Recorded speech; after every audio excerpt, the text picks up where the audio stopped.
Ons verhoog U naam, o Here, en ons maak U naam groot. Want ons het geleer, soos wat ons dit doen, sal U die mense na U toe trek. Soos wat ons U oplig van hierdie aarde af as koning en Here, word mense getrek soos wat die lig van God in aanbidding deur ons skyn. Ons verhoog U naam, Here, want U het ons verhoog uit die moddersluit van hierdie lewe. U het ons uitgetrek en ons voete op 'n ewige rots geplaas. En soos wat U ons laat sit saam met U in hemelse plekke, vanuit 'n posisie van verlorenheid na 'n posisie van koningskap, so verhoog ons U naam as die koning van al die konings en die Here van al die Here. We exalt U, Lord.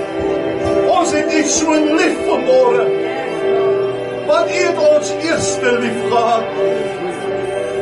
U het ons lief gehad toe ons in sonde was, en tog het U neergebuig na hierdie wêreld, sodat elkeen wat in U glo, die ewige lewe kan hê.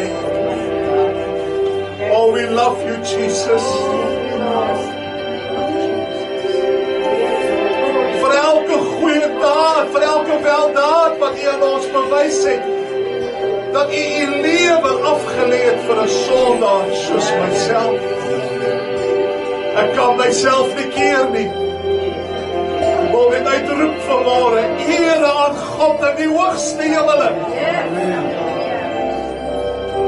Ek het U lief, Here Jesus. Ek het U so lief.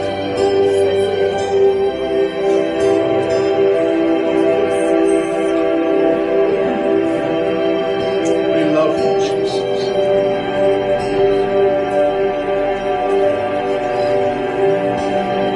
Laat U naam alleen geheilig word. U alleen is waardig vanmôre.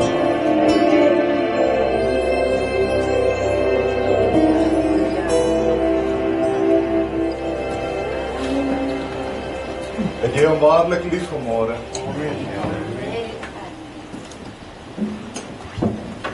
Het jy hom waarlik lief? Jy weet, Johannes 14:15 sê, as jy my lief het, wat sê hy? Bewaar my gebooie. As jy jou man of jou vrou waarlik lief het, dan gaan jy nie teenoor haar boereer nie. Jy gaan nie agter ander vrouens of mans aanloop nie, want jy het hom of haar waarlik lief. As jy God waarlik lief het, sal jy nie agter ander afgode aanboereer nie. Jy sal hom wil behaag. Jy sal wil doen dit wat hy van jou vra.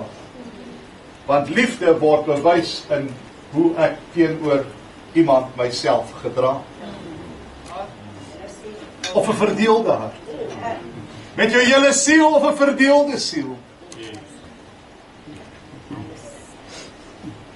So ek wil vra, is jy uitverkoop?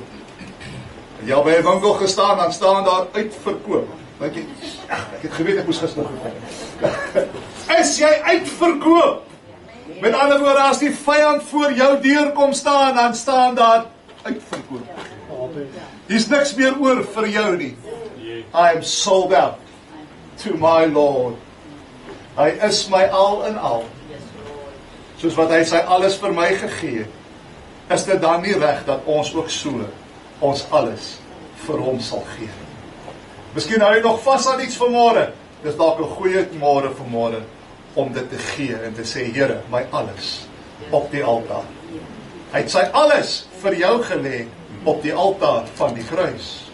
Sal ons dan nie ook onsself so op die altaar lê en sê, Here, ek gee my liggaam as 'n lewende, heilige, welgevallige offer. Ek vra weer dat jy hom waarlik lief. Offer jou lewe en jy sal lewe. Amen. Want hy is die opstanding en die lewe, Johannes 11:25, en hy wat in hom glo, sal lewe. Al het hy ook gesterwe.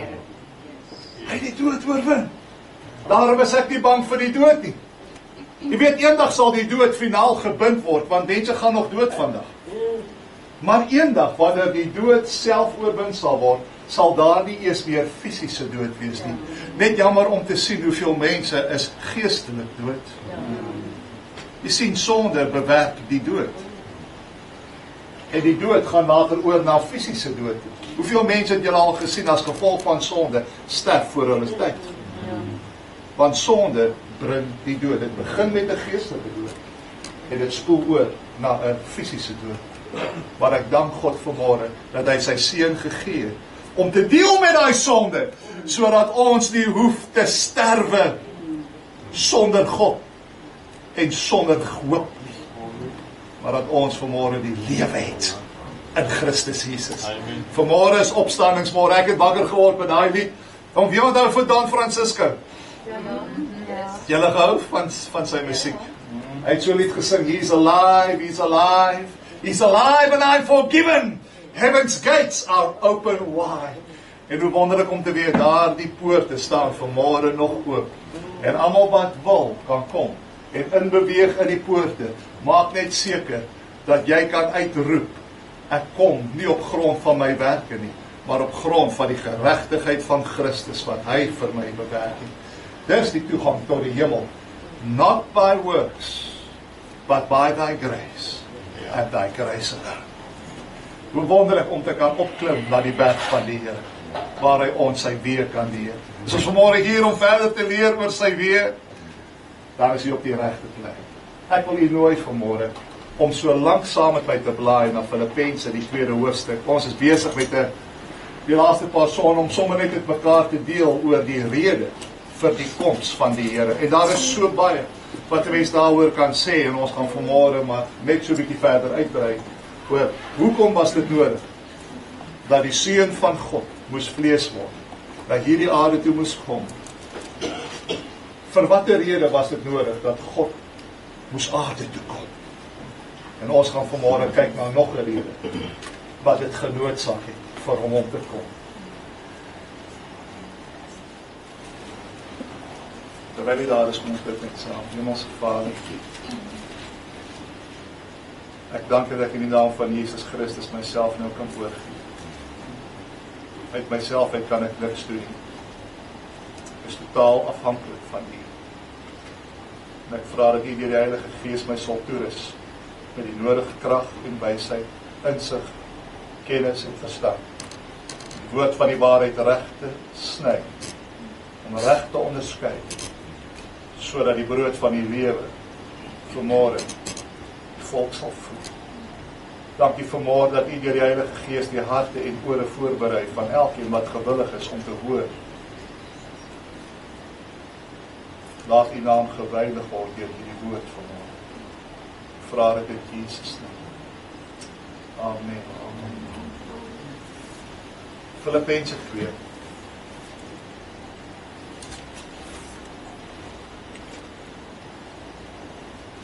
Kom ons lees vanaf vers 5. Hierdie gesindheid moet in julle wees, wat ook in Christus Jesus was. Hy wat in die gestalte van God was, het dit geen roof geag om aan God gelyk te wees, maar het homself ontlede deur die gestalte van 'n diensknegt aan te neem en aan die mens gelyk te word. En in gedaante gevind as 'n mens, het hy homself verneder deur gehoorsaam te word tot die dood toe. Ja, die dood van die kruis.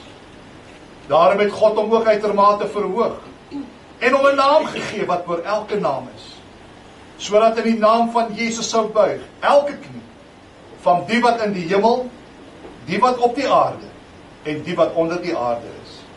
En elke tong sou bely dat Jesus Christus die Here is, tot heerlikheid van God die Vader. Net tot sover. Broer en suster, Ons is in die jaar 2025. Elke keer wanneer ons die jaar noem, dan vat dit ons terug na waar het hierdie jare begin? Waar was 0? Dit vat ons terug na die jaar van ons Here Jesus Christus. Anno Domini. 2025 AD.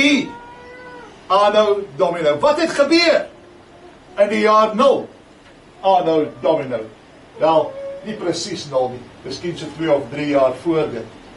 As ons nou tegnies wil wees. Maar wat het gebeur? Daar was 'n dorpie met die naam van Bethlehem. En in daardie dorpie was daar 'n babietjie gebore, wie se moeder Maria was, maar sy was deur die Heilige Gees bevrug, deur God self. Want waar die Gees van die Here is, daar is vryheid. Die Here is die Gees. Die Heilige Gees is God, die Heilige Gees. Hy is deur God bevrug, hierdie babietjie. Hierdie babietjie was gebore in 'n krib. En sy naam was Jesus Christus. Die Seun van God, soos wat die engel dit aan Josef verklaar het. Hy was genoem Immanuel, God met ons, soos wat die engel vir Maria gesê het, jy moet hom noem, want dis hy wat die wêreld van sy sonde sal verlos. Matteus 1 vers 21, Jesaja 7 vers 14 sê, want 'n kind is vir ons gebore, 'n seun is aan ons gegee. Die maagd sal swanger word en 'n seun baar, en jy moet hom Immanuel noem. Wat beteken? God met ons. Dis Jesaja 7:14. Jesaja 9:5 sê, 'n kind is vir ons gebore, 'n seun is aan ons gegee, en die heerskappy is op sy skouers. En wat sal hy genoem word? Wonderbaar, Raadsman, sterke God. Sterke God. Hierdie kindjie word genoem Sterke God. Hy word genoem Immanuel, God met ons. Hy word genoem Seun van God. Hy word genoem Jesus, want dis hy wat die wêreld van sy sonde sal verlos. Jesus die Messias. Jesus die gesalfde. Wat het Jesus gesê in Lukas 4? Die Gees van die Here is op my, omdat hy my gesalf het om goeie nuus te bring, vrylating vir die gevangenes, goeie nuus vir die armes, om die aangename jaar van die Here aan te kondig. Die jubeljaar, die 50ste jaar, die jaar waar alle skuld kwytgeskeld word, elke 50 jaar. Dis hoekom, as jy iets verhuur het aan 'n Jood in daardie tyd, en jy het 'n huis verhuur, of dan raak die huur of die verkope van 'n huis al hoe goedkoper, want oor 2 jaar moet jy weer alles teruggee wat aan die eienaar behoort, as jy in jaar 48 is, of jaar 47. Want elke 50 jaar, dan word die skuld van almal kwytgeskeld. En alle eiendomme gaan terug na die oorspronklike eienaar toe. En Jesus het gekom om die aangename jaar aan te kondig. Die jaar wat jou skuld kwytgeskeld word. En hierdie kindjie was gebore in 'n krib. Sy naam was Jesus. Maar ons sien dat oor hierdie krib, vanaf sy geboorte, het die skaduwee van 'n kruis gehang. Want u sien, hierdie baba was gebore om te sterwe.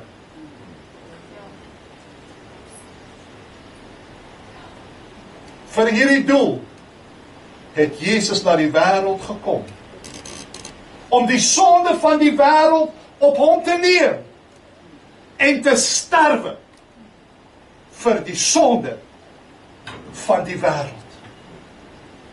Is dit nie wat 1 Johannes 2 vers 2 sê, dat hy het gekom vir die sonde van die wêreld. Kyk wat sê dit daar, 1 Johannes 2 vers 2. Hy sê, en hy is 'n versoening vir ons sondes, en nie alleen vir ons nie, maar ook van die hele wêreld. Daarom Daardie ding wat Calvinisme sê van limited atonement. Jy moet sien tuurlik. ELL, limited atonement. Met ander woorde, Jesus het net gesterf vir sekere mense.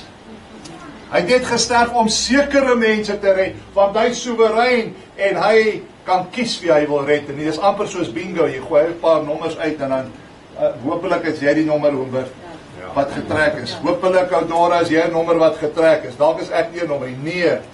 1 Johannes 2 sê hy het gesterf vir die sonde van die hele wêreld.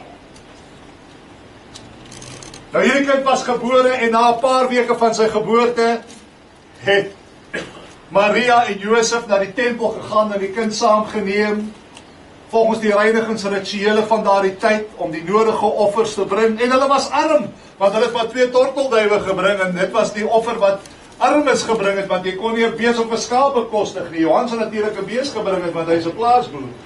So, maar Josef en Maria was arm, so hulle tortelduwe gebring. En toe hulle daar by die tempel kom, was daar 'n ander man, en die Heilige Gees het dit so gewil, dat hierdie man ook daar moes wees op dieselfde uur, wat Josef en Maria daar was, en sy naam was Simeon. En hierdie man was 'n vrome man, hy was 'n regverdige man, hy was 'n godvreesende man. En die Here het vir hierdie man gesê, al jare terug, dat hy nie sou sterwe, alvorens hy met sy eie oë die Messias gesien het. En ons lees van hom hier in Lukas die 2de hoofstuk.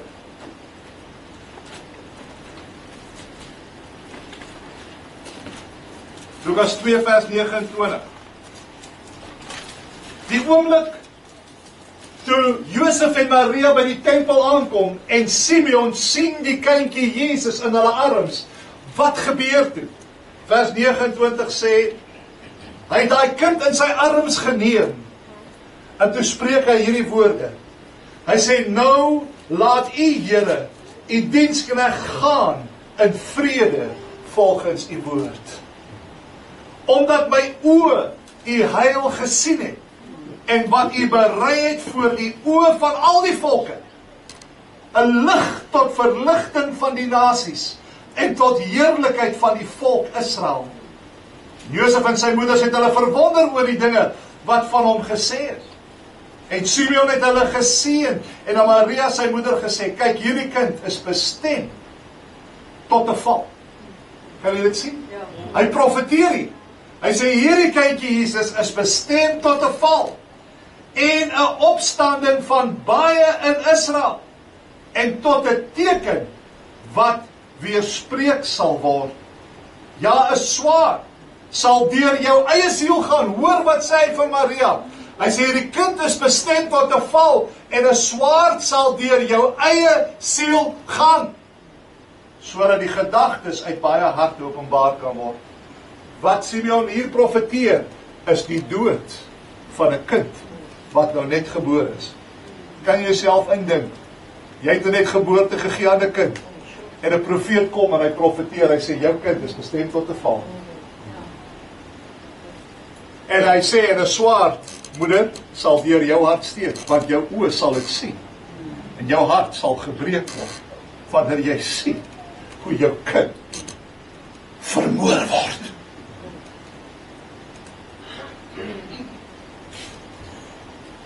So Jesus se dood was voorspel 'n paar weke net nadat hy gebore was, en sy eie moeder moes die profesie hoor.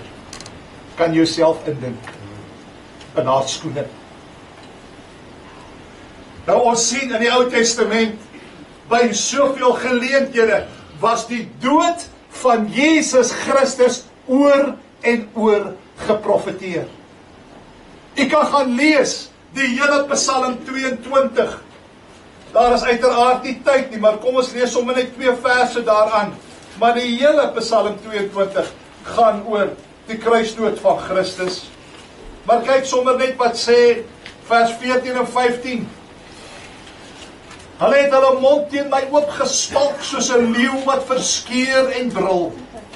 Ek is uitgestort soos water, al my beendere raak los.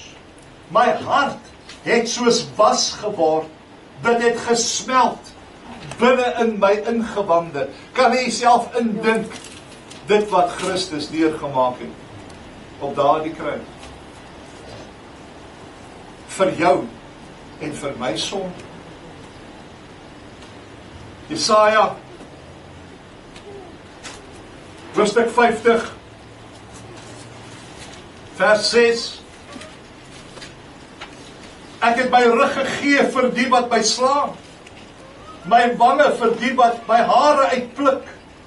My aangesig het ek nie verberg vir my smaadhede en bespiewing nie. Sy rug was oopgekloof, soveel so dat jy sy beendere kon sien van agteraf. Sy baard was uit sy gesig uitgetrek. Hy was bespot en gespieg. Kan jy jouself indink, 500 soldate wat op jou spieg. Spieg sal jou bedekking wees. Dis wat my Jesus deurgemaak het. Dis wat oor hom geprofeteer was. Eeue voordat hy gebore sou word.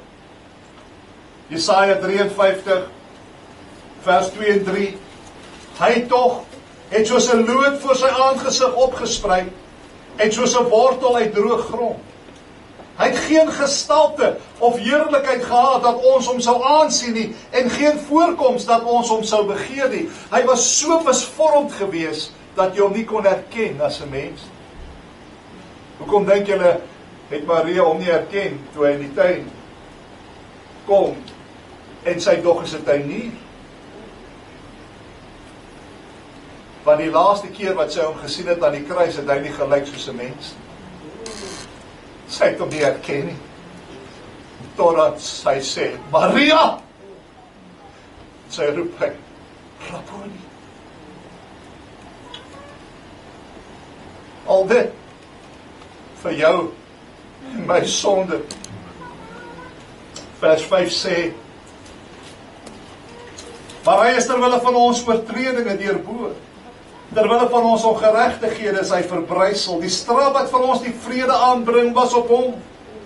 Deur sy wonde het daar vir ons genesing gekom. Ons almal het gedwaal soos skape. Ons het elkeen sy eie pad geloop, maar die Here het die ongeregtigheid van ons almal op hom laat neerkom.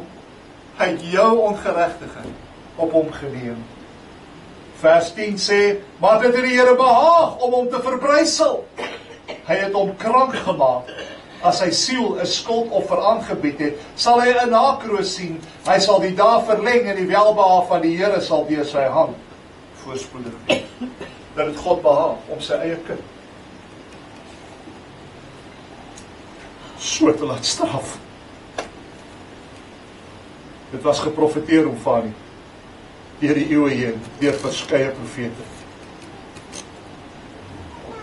Daarom, toe Jesus groot word, op die ouderdom van 30, en hy daaroor die hemel stap na die Jordaanrivier om deur Johannes die doper gedoop te word, en Johannes sien hom daar op die bult, terwyl Johannes besig was om te doop, toe sien hy hierdie Jesus op daai bult in Johannes 1:29 en hy sê, daar is die lam van God, wat die sondes van die wêreld wegneem.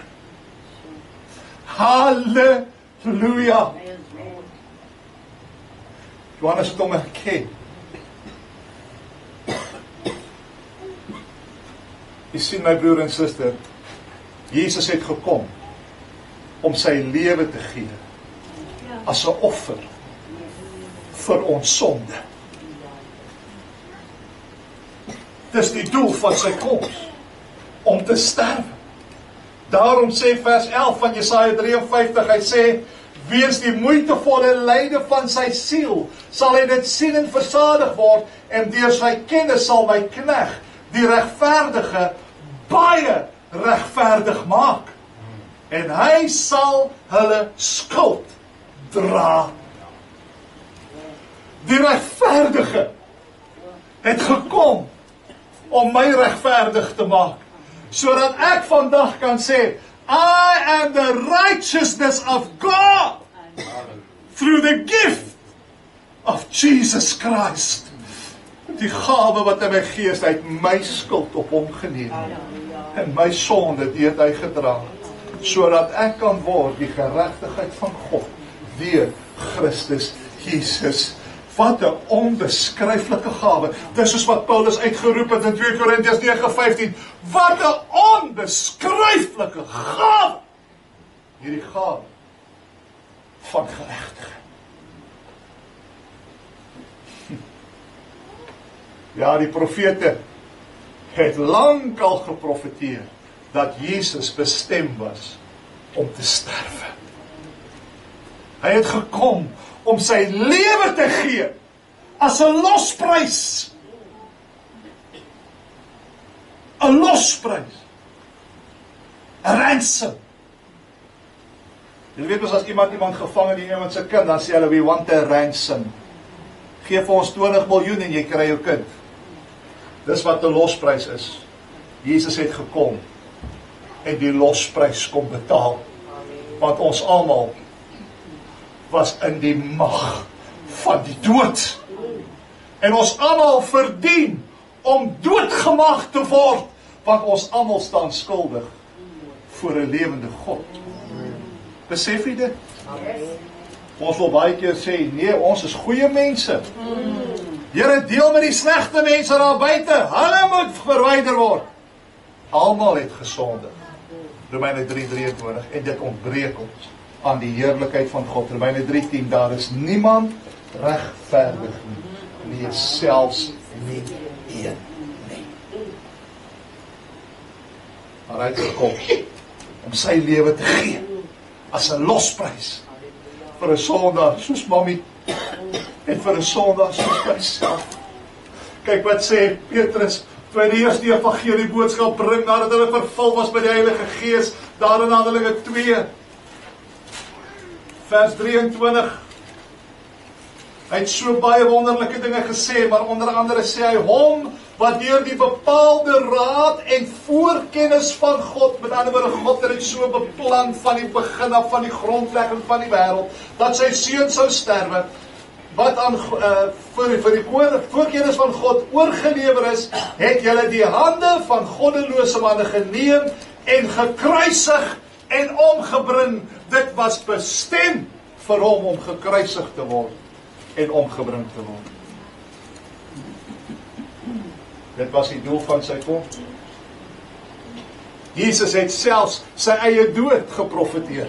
Kan jy jouself indink? Jy profeteer jou eie dood oor jouself. Jy sien, hy het later so blatant vir die disippels gesê, want hulle het aanvanklik nie gestap wat hy sê nie. Want hy het eers skimpe gegooi. Skimpe, maar hy het eers in parabole gepraat. Toe hy vir hulle byvoorbeeld sê, daar in Johannes 2 vers 19, toe hy vir hulle sê, breek hierdie tempel af en in 3 dae sal ek dit opbou. Hulle nog, hy praat van die tempel van Jerusalem, maar hy het gepraat van die tempel van sy liggaam, hulle het nie verstaan nie. En toe later, toe begin Jesus sommer reguit vir hulle sê, man, dis wat ek vir julle sê. Hy sê byvoorbeeld daar in Matteus 16, vers 21. Hy sê daar, van toe af het Jesus begin om sy disippels te toon dat hy na Jerusalem moes gaan en veel van die ouderlinge en owerpriesters en skrifgeleerdes moes ly en gedood en op die 3de dag opgewek word. So hy het sommer vir hulle reg gesê, luister, ek gaan Jerusalem toe gaan, ek gaan ly en ek gaan doodgemaak word. Ons weet natuurlik dat die disippels het gerebelleer, veral Petrus, oor my dooie liggaam. Né? Toe moes Jesus hom bestraf. Sê, gaan weg agter my Satan, want jy onderskei nie die dinge van God nie. Dit was so bepaal. Dis die doel van my koms, is om te sterwe vir die sonde van die wêreld. En jy word nou deur die mag van Satan gebruik om my te keer, om my missie te vervul. Kyk wat sê Jesus in Matteus 20. Daar vanaf vers 18. Hy sê, kyk, ons gaan op na Jerusalem en die seun van die mens sal oorgelewer word aan die owerpriesters en skrifgeleerders en hulle sal hom tot die dood veroordeel en hom oorlewer aan die heidene om hom te bespot en te gesel en te kruisig en op die 3de dag sal hy opstaan. So hy het net sy dood geprofeteer en hy het sommer gesê, watch net, na 3 dae staan ek weer op. Ja. Halleluja! Kyk, Iemand vir my sê, Jesus was nie God nie. Onthou julle, toe hulle daai man wat krepeel was, gebring het, en hom in die dak laat afsak het. Né? Toe sê Jesus vir die man, jou sondes is jou vergewe. Toe sê hulle, wie is hierdie Jesus wat sommer sonde kan vergewe? Toe sê Jesus vir hulle, wat verbaas julle so dat ek sê, wat is makliker? Om te sê jou sonde is vergewe, of staan op en loop? Toe sê hy maar dat julle kan weet, dat die seun van die mens mag het om sonde te vergewe, sê ek nou vir hierdie man, staan op, neem jou bed op en loop. Wat sê dit uiteraard? Dat Jesus was niemand anders as God in die vlees, want hy die mag om sonde te vergewe, en net God het die mag om sonde te vergewe.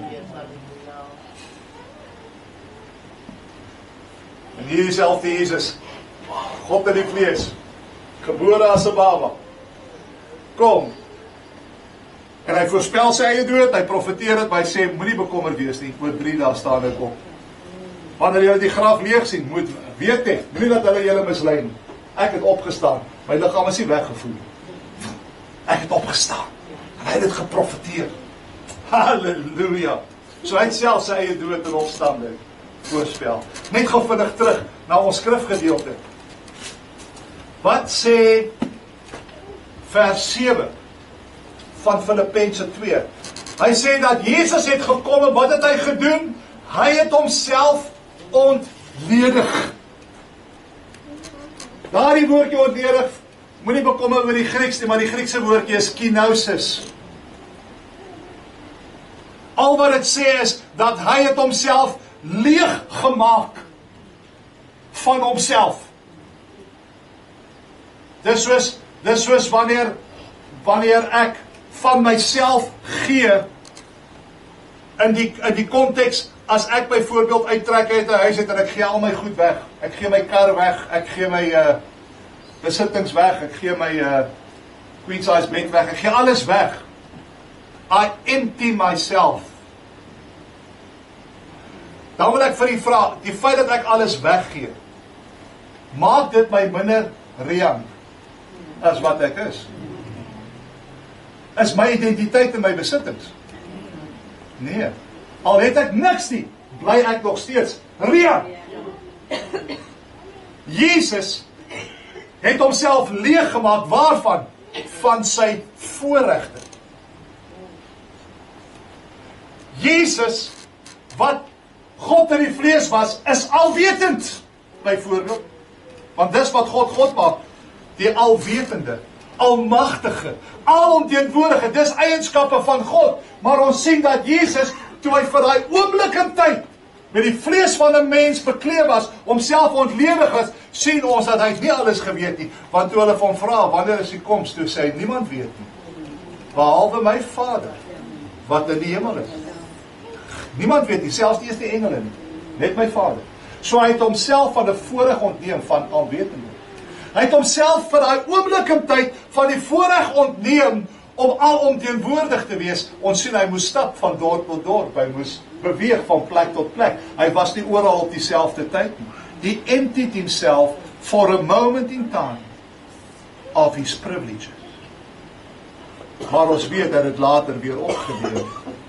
Toe hy opgestaan het uit die dood, en God gesê het aan hom, gee ek nou alle mag in die hemel en op die aarde. Hy het dit weer opgeneem. Maar ek weet jy moet verstaan, daai woordjie ontledig, ons kan ure daaroor praat, maar net so dat jy iets verstaan daarvan, hy het homself ontneem van sekere voorregte.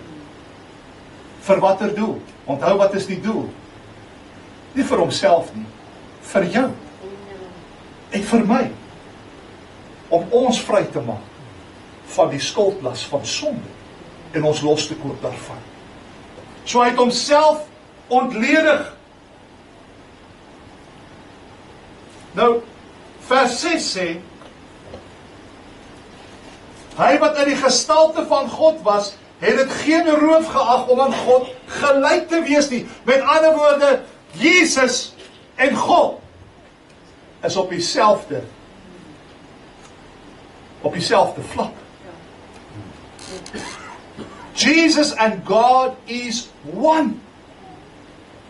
Hy en God is gelyk. Maar dan sien ons dat hy het gekom en hy het die gedaante van 'n mens aangeneem en hy was in die gestalte van 'n diensknegt. Hy ontledig homself.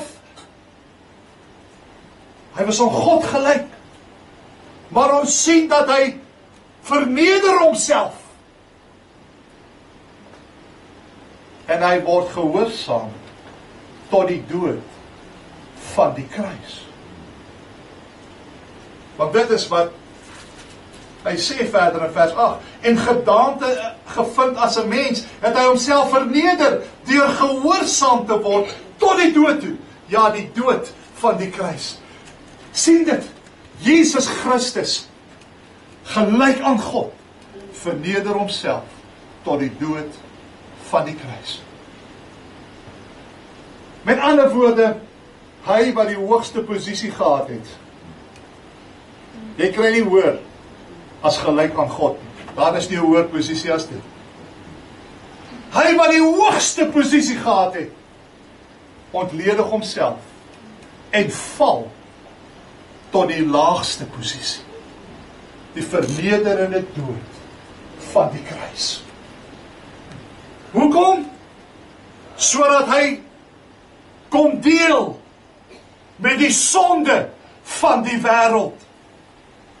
Sodat hy daardeur vir jou en my kan verlos van daardie sonde wat ongehoorsaamheid en rebellie oor ons gebring het.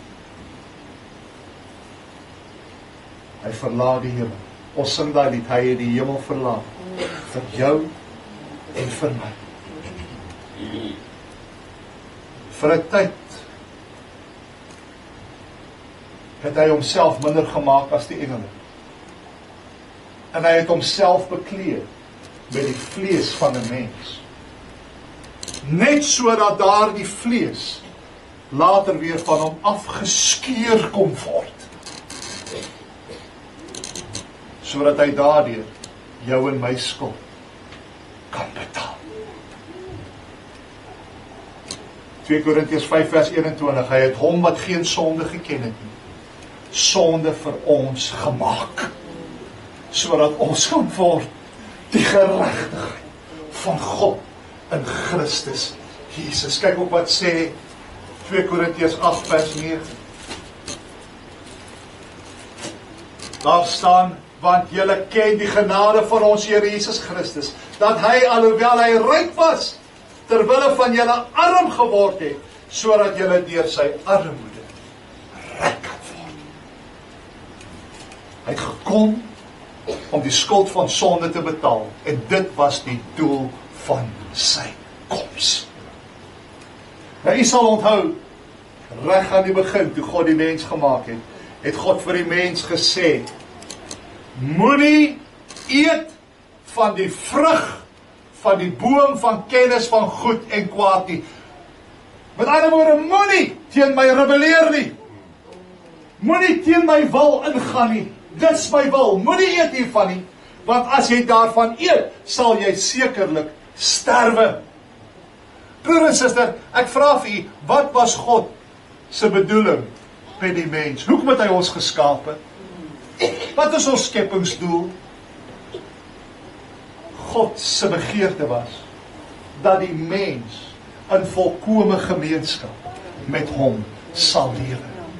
En dat die mens die vreugde en die seëninge en die blydskap en die vervulling sal beleef van 'n betekenisvolle, lewende verhouding met God. Dis wat hy wil hê. God het ons geskape om hom te aanbid. Dis ons skepingsdoel. Dis ons primêre doel, om God te aanbid. En vanuit daardie aanbidding aan God, dat ons die liefde en vergifnis sal ervaar, wat vanuit daardie verhouding, daardie aanbiddingsverhouding, dat ons sy teenwoordigheid sal ervaar, wat vanuit daardie aanbiddingsverhouding voortvloei. Dis hoekom ons geskaap is. Maar wat sien ons? Wat doen die mens? I did it my way. God sê, moenie. Want hy weet wanneer ons dit doen, dan verbreek dit die gemeenskap wat jy met God het. God het gesê, moenie eet nie. Wat doen die mens? Hy eet. Wat gebeur? Die gemeenskap met God word gebreek. En die mens sterwe. Nie fisies nie, geestelik. Want dit God het gesê, as jy van die boom eet, sal jy sterwe. Toe hulle het van die boom geëet, het hulle dood neergeval. Nee, wat het gebeur? 'n geestelike dood het ingetree. Hulle het vervreemd van God geword, en hulle is van gemeenskap met God gebreek. En hulle het geestelik gesterwe. Sonde het in die wêreld ingekom, en deur die sonde het die dood ingetree. En broer en suster, as dit begin by jou geestelike sterwe, by jou vervreemding van God, waar gemeenskap, daai liefdevolle gemeenskap met God gebreek word, en dis nie lank nie, dan tree die fisiese dood ook in. Hoeveel mense het al voortydig gesterwe, omdat hulle eers geestelik gesterwe het, en hulle het verval in 'n toestand van drankverslawing of dwelmverslawing, en hulle verhaas hulle eie dood, want hulle het vervreemd van God geraak. En later tree die fisiese dood in. Dis wat gebeur. En broer en suster, wanneer jy van God afgesny word, weet jy wat bring dit? Lyding. Want jy is afgesny van die bron wat jou voer. Dit is soos om 'n tak van 'n boom af te sny. Die boom, die stam, is die voerkanaal. Maar as jy hom afsny, soos 'n roos afgesny word van sy stam af, jy sal sien, dis nie lank nie, dan begin die roos verwelk. En die roos sterf. Wanneer daai voerkanaal afgesny word, en dit word afgesny deur sonde, dan verwelk die mens, en die dood tree in. Dis toch hoekom Jesus gesê het in Johannes 15, toe hy gesê het, bly in my, soos ek in julle. Hy wat in my bly, dra veel vrug. Hoe weet ek wanneer mense nie in Christus is nie? Want hulle dra nie die vrug nie. Is dit nie wat Matteus 3:8 sê, dra vrug, wat by die bekering pas? As jy dan sê, jy is bekeerd, waar is jou vrug? Want die vrug van die Gees is liefde, blydskap, vrede, lankmoedigheid. Help my. Vriendelikheid, goedheid, getrouheid, sagmoedigheid, selfbeheersing. So dit gaan nie so seer oor die uiterlike dade as die innerlike gesindheid. Ons wil baie keer fokus op dit wat jy doen en nie doen nie. Maar broer en suster, dit wat jy doen is eintlik maar net 'n uitvloei van wat in jou hart aan die gang is. Jy pleeg eers moord in jou hart, en dan gaan dit oor na fisiese moord. Jy het eers haat in jou hart, en dan gaan dit oor na geweld, fisies. Sien, God deel hier. Ons wil al gereeld deel met die uiterlike. Kom ons deel met die hart. So God het gekom om ons daarvan te verlos. Maar die mens was in rebellie en die dood het ingetree in die hart van die mens. En die mens het gelei, maar die mens was nie die enigste een wat gelei het. Jy weet nie wie nog gelei? God het ook gelei. Weet jy hoekom sê ek dit? Want God het die mens lief. En God begeer gemeenskap met die mens. En die mens het gesê, Here, ons draai ons rug, ons wil ons eie ding doen. Hoekom dink jy het Jesus vir ons geleer in Johannes 3:16, want so lief het God die wêreld gehad, dat hy sy seun gegee het. Hy het gelei, want hy soek gemeenskap met jou, en hy was bereid om sy seun te stuur, om 'n weg te baan, waardeur daai gemeenskap herstel kan word. God het gelei,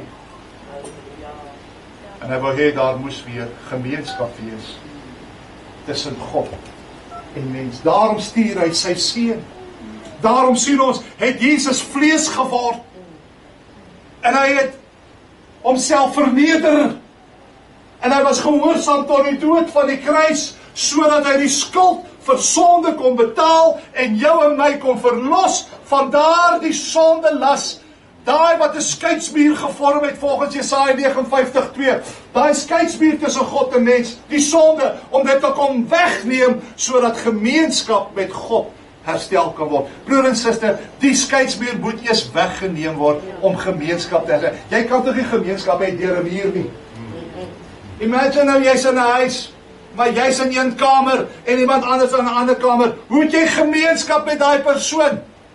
Hoe kan daar kontak wees as daar 'n muur tussen jou en daai persoon is? Daar moet by die muur gedeel word. En sonde het 'n skeidsmuur gevorm, maar Jesus het gekom om daai muur weg te neem, om jou kwyt te skel van die skuld van sonde en dan jou ook die krag te gee om op te hou om te sonde. Daai skeidsmuur moet weg. God en sonde kan nie gemeenskap hê nie. Baie mense probeer. En weet jy, baie mense, hulle hamer op, maar ek is 'n goeie mens. Ek probeer regtig my bes. I've got my way. Ek het, moenie, luister. Wat is nie die standaard nie? Het Matteus 5:48 nie gesê, wees julle dan volmaak, soos julle Vader in die hemel volmaak is nie. Broer en suster, dit help nie ons meer nie. Die standaard is God. En wanneer ek in die lig van God staan ons almal skuldig. En my beste werke kan my nie red nie. Daarom het ek 'n verlosser nodig om my te verlos.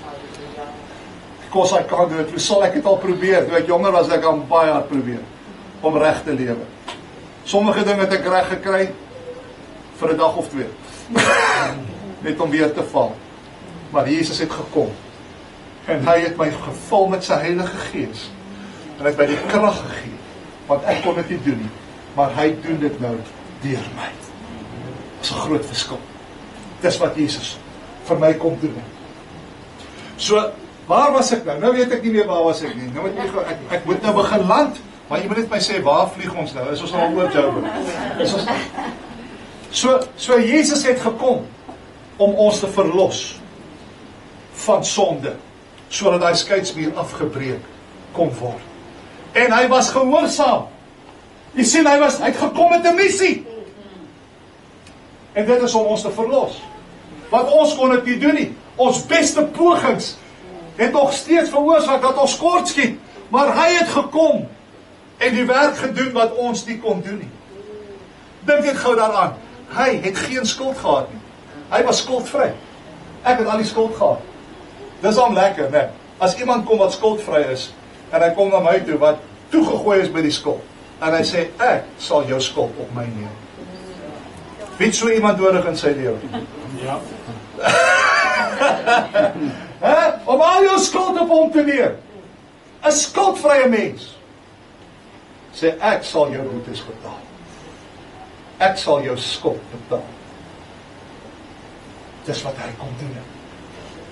En dan sê God, omdat hy gehoorsaam was tot die dood van die kruis en hy die skuld betaal het, sê Filippense 2:9, daarom het God hom 'n naam gegee wat bo elke naam is, sodat in die naam van Jesus sou buig elke knie van die wat in die hemel en die wat op die aarde en die wat onder die aarde is. Broer en suster, hier's 'n profesie. Hier profeteer Paulus en sê, daar gaan 'n dag kom wat elke knie sal buig in die hemel en op die aarde. Nou broer en suster, al die Ou Testament profeseë. Baie mense wil my sê, ja, die Bybel is net 'n morele boek. Luister, dan moet jy begin profeseer, gaan kyk. En gaan kyk hoe die profeseë van die profete vervul was, die een na die ander. Om dit te kan sê is net toeval. Jy moet jou kop laat lees. There's no way dat profete op profete op profete geprofeteer het wat gaan gebeur. Soos wat die generasies, vat net vir Daniël, die kop van goud, die silwer, die Perse, die Grieke, die Romeine, die Koper, dit is alles geprofeteer. Die Bybel is die waarheid. Ja. Jy kan dit maar vat. Maar hierdie Paulus kom en hy profeteer, hy sê die elke knie sal buig. Elke knie sal buig. So dit maak nie saak wat jy nou glo nie. Some things in life are true whether you believe in it or not. Ja. elke knie sal buig. Kyk net gou vinnig wat het Jesaja geprofeteer in Jesaja 45. Jesaja 45.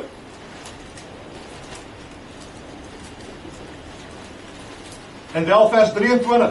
Hy sê, ek sweer by myself, geregtigheid gaan uit my mond, 'n woord wat nie 'n roep word nie, dat voor my elke knie sal neerbuig en elke tong sal sweer. Hulle sal van my sê, alleen in die Here is volle geregtigheid en sterkte. Na hom sal hulle kom, maar hulle almal sal beskaam staan wat op hom toornig was. Dis geprofeteer. Elke knie sal buig. Elke knie sal buig. Liewe vriende, daar's rebelle vandag wat weier om hulle knie te buig voor 'n lewende God. Hulle weier om dit te doen. Maar hierdie Bybel sê vir my, daar gaan 'n dag kom wat hulle geforseer sal word om hulle knie voor God te buig. Broer en suster, weet jy wat? Dis beter om nou jou knie te buig. Want as jy nou jou knie buig, sal dit lei na vergifnis en die ewige lewe. Maar as jy nie jou knie nou buig nie, eendag gaan jy geforseer word. Gaan lees Openbaring 6, waar die konings van die aarde geforseer sal word om hulle knie te buig. Wanneer Jesus, gekroon met baie krone, volgens Openbaring 19 gaan terugkeer om sy koninkryk op aarde te vestig, en al die koninkryke van hierdie wêreld, die koninkryke van ons God sal word, dan sal elke koning, ou Donald Trump en ou Putin se voeten en Ching Chang Chao van China en al hierdie manne. Hoor jy, ek sien dit al in my gees, wanneer Jesus, wanneer hy blou lig skeer en hierdie sluier weggeneem sal word en die hemel geopen sal word. En al hierdie konings sal uitroep, verberg ons van die aangesig van hom. Berge val op ons, hemels bedek ons. Dan sal elke knie geforseer word om te buig. Maar weet jy wat, daai buiging sal nie 'n buiging tot redding wees nie. Dit sal 'n buiging wees net as 'n erkenning dat hierdie een wat nou kom, hy is die koning van alle konings. Hy het alle autoriteit, hy het alle geregtigheid, alle mag behoort aan hom, en hulle sal buig net uit erkenning vir wie hy is. En dan sal hulle weggewerk word. Sal 'n buiging wees nie na die lewe nie, maar tot die dood. Hulle sal brand in 'n plek wat brand met vuur en swaal. So broer en suster, ek vra jy vandag, wil jy nie maar nou jou knie buig in steede van later? Dis beter nou as later. Dien hom nou. Hê gemeenskap met hom nou en jy sal lewe. Ek sluit met die woorde van die herders in Lukas 2.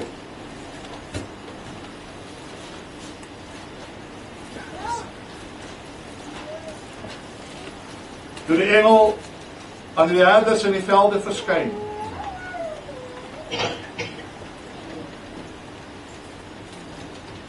lees daar in vers 8, hy sê daar was herders in dieselfde landstreek wat in die oopveld gebly en in die nag oor hulle skape wag gehou het.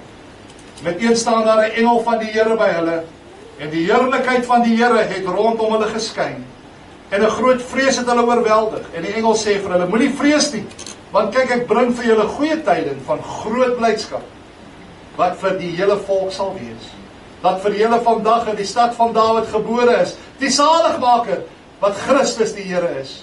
En dit is vir julle die teken dat julle 'n kind sal vind wat in doeke toegedraai is, wat in 'n krib lê. En skielik was daar saam met die engele menigte van die hemelse leerskare, wat God prys en sê, eer aan God in die hoogste hemele, en vrede op aarde, in die mense, 'n welbehaag. En ons weet dat hierdie herders het in daardie aand hulle knie gebuig voor die skepper van hemel en aarde, Jesus Christus.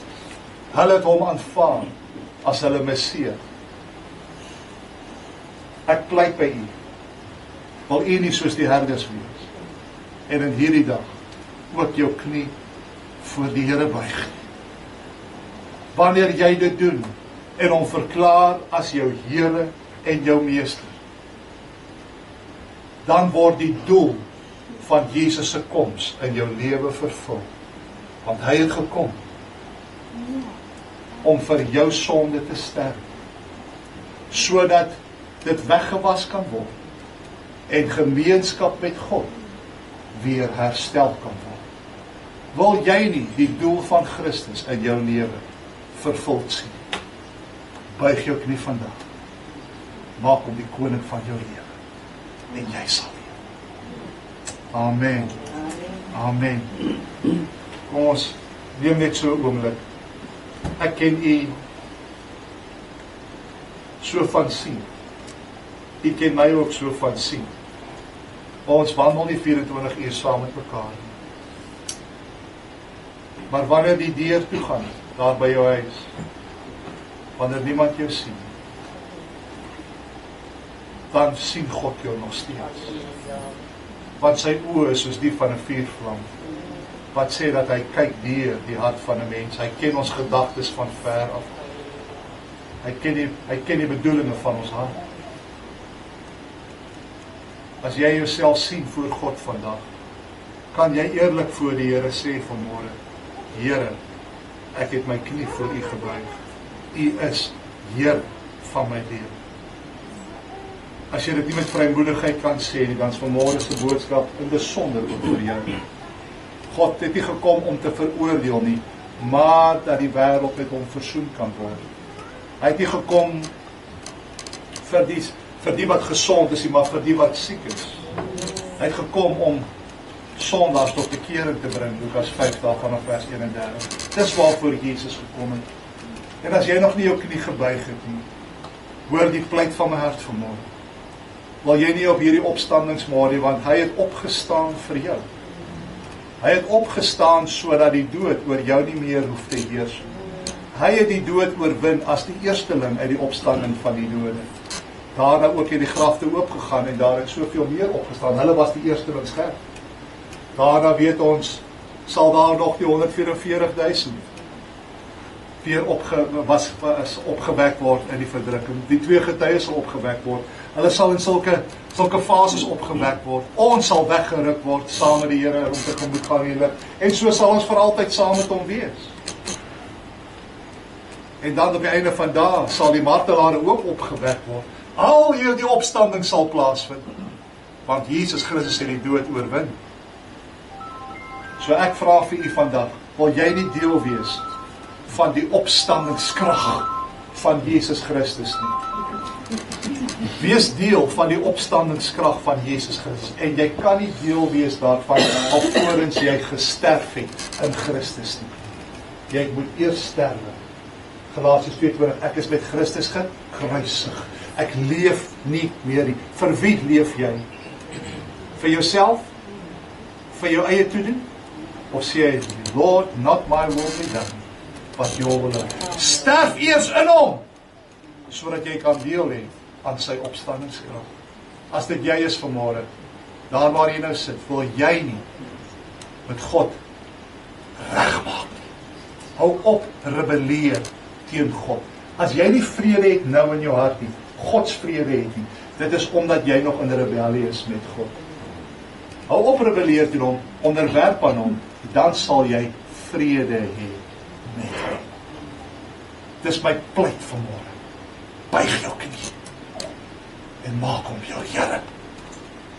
Vader, in die naam van Jesus Christus vra ek nou deur die Heilige Gees wat oortuig van sonde en van geregtigheid en van oordeel, dat u vanmôre die oortuigingswerk sal doen.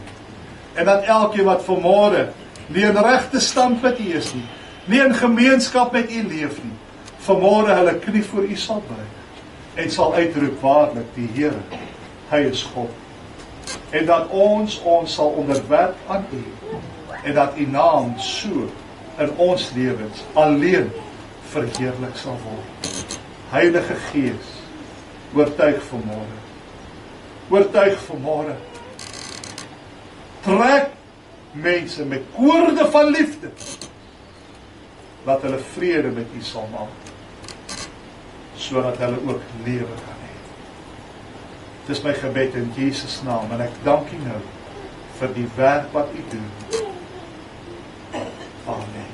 Amen. Baie dankie.